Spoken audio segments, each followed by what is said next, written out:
नमस्कार दोस्तों, आपका स्वागत है रियल लॉ विद अनुज में। आज इस वीडियो में हम एक बड़ा इंपॉर्टेंट टॉपिक डिस्कस करेंगे। टॉपिक का नाम है judicial confession versus extra judicial confession. हम समझेंगे जुडिशियल कन्फेशन क्या होता है, क्या उसके कॉन्सिक्वेंसेज होते हैं क्रिमिनल लॉ में, और एक्स्ट्रा जुडिशियल कन्फेशन क्या होता है, उसके क्या कॉन्सिक्वेंसेज होते हैं क्रिमिनल लॉ के अंदर। कन्फेशन क्रिमिनल लॉ में काफी इंपॉर्टेंट रोल प्ले करता है, पर हर एक कन्फेशन जो कोर्ट रूम के सामने आता है वो एक जैसा ट्रीट नहीं किया जाता। ये डिफरेंस इसको समझने की कोशिश करेंगे। चलिए सबसे पहले बात करते हैं एक्स्ट्रा जुडिशियल कन्फेशन के बारे में। एक्स्ट्रा जुडिशियल कन्फेशन मजिस्ट्रेट के सामने नहीं होता है, यह एक स्टेटमेंट होता है जो कोर्ट के बाहर दिया जाता है वॉलंटरीली। एक्स्ट्रा जुडिशियल कन्फेशन की एविडेंशियरी वैल्यू बहुत कम होती है। हालांकि अगर एक्स्ट्रा जुडिशियल कन्फेशन में कोई डाउट रेज नहीं हो रहा है और वह स्टर्लिंग क्वालिटी का एविडेंस है, तो एक कन्विक्शन को भी एक्स्ट्रा जुडिशियल कन्फेशन के बेसिस पे दिया जा सकता है। एक्स्ट्रा जुडिशियल कन्फेशन को प्रूव करने के लिए कोई फैमिली मेंबर, स्ट्रेंजर, कोई दोस्त, किसी को भी विटनेस बनाया जा सकता है। एक्स्ट्रा जुडिशियल कन्फेशन एक ऐसा कन्फेशन होता है जो अक्यूज ने कोर्ट के बाहर दिया और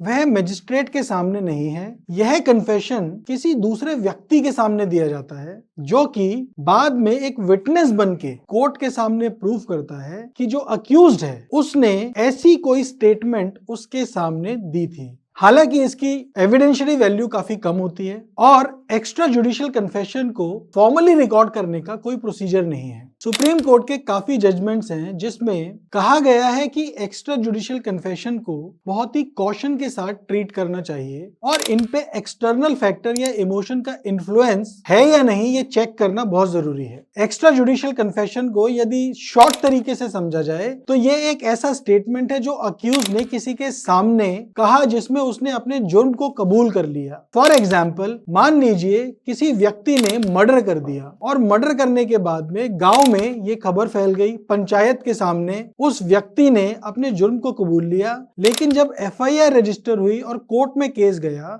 तो वह व्यक्ति अपने जुर्म को कबूल करने से इनकार कर देता है। इस परिस्थिति में जो पंचायत के मेंबर्स हैं वो कोर्ट में एविडेंस के माध्यम से प्रूव कर सकते हैं कि उनके सामने अक्यूज्ड ने अपने गिल्ट को एडमिट किया था। और यदि कोर्ट को लगता है कि विटनेस का जो स्टेटमेंट है वो स्टर्लिंग क्वालिटी का है, it is beyond reasonable doubt, तो उस परिस्थिति में ऐसी स्टेटमेंट के बेसिस पे कन्विक्शन भी किया जा सकता है। एक और एग्जांपल से समझते हैं। मान लीजिए कोई व्यक्ति एक ऑफेंस को कमिट करता है। ऑफेंस की कमीशन के बाद में वह अपने दोस्त के पास जाता है और दोस्त को बताता है कि उसने किस प्रकार से वह पर्टिकुलर ऑफेंस को कमिट किया। तो ऐसी परिस्थिति में जो उसने अपने दोस्त के सामने स्टोरी बताई, यदि उसका दोस्त कोर्ट में जाकर के एविडेंस देता है, अपनी गवाही देता है और गवाही में बताता है कि जो अक्यूज्ड पर्सन है उसने उसके सामने ऑफेंस करने के बाद में इस प्रकार से एडमिशंस किए थे, तो इस परिस्थिति में कोर्ट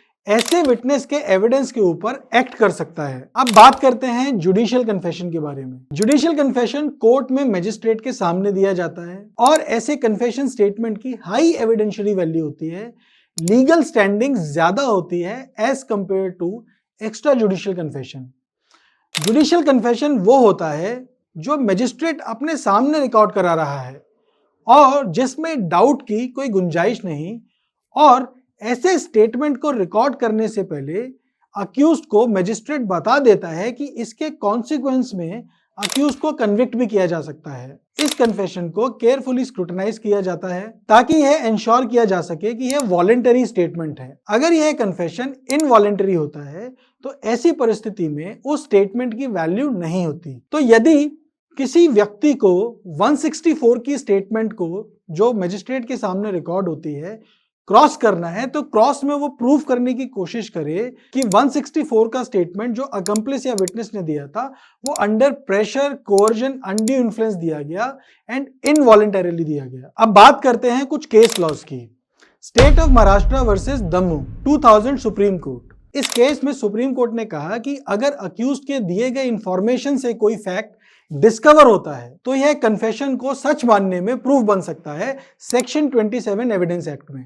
इसके पीछे का लीगल प्रिंसिपल समझते हैं कि यदि एक अक्यूज्ड पुलिस के सामने कन्फेशन करता है तो वो इनएडमिसिबल होता है, लेकिन यदि अक्यूज्ड पुलिस को कोई एक फैक्ट बताता है और उस फैक्ट के बताने के आधार पर पुलिस किसी चीज को डिस्कवर कर लेती है, तो ऐसी परिस्थिति में वह पॉइंटिंग आउट या वो फैक्ट को डिस्क्लोज करना रेलेवेंट फैक्ट माना जाता है। दूसरा केस है Shivakaram versus state of Maharashtra, 2009 supreme court. इस केस में कोर्ट ने कहा एक एक्स्ट्रा जुडिशियल कन्फेशन कन्विक्शन तक ले जा सकता है, बस कंडीशन यह है कि जो भी कन्फेशन को सुन रहा हो उसका पर्सनल मोटिव ना हो। तो यदि कोर्ट एक्स्ट्रा जुडिशियल कन्फेशन के विटनेस को स्क्रूटिनाइज करता है तो उसको देखना पड़ेगा कि उस पर्टिकुलर विटनेस का मोटिव तो नहीं है कोई ऐसी गवाही को देने के पीछे, एक्यूज्ड के साथ कोई एनिमिटी तो नहीं है।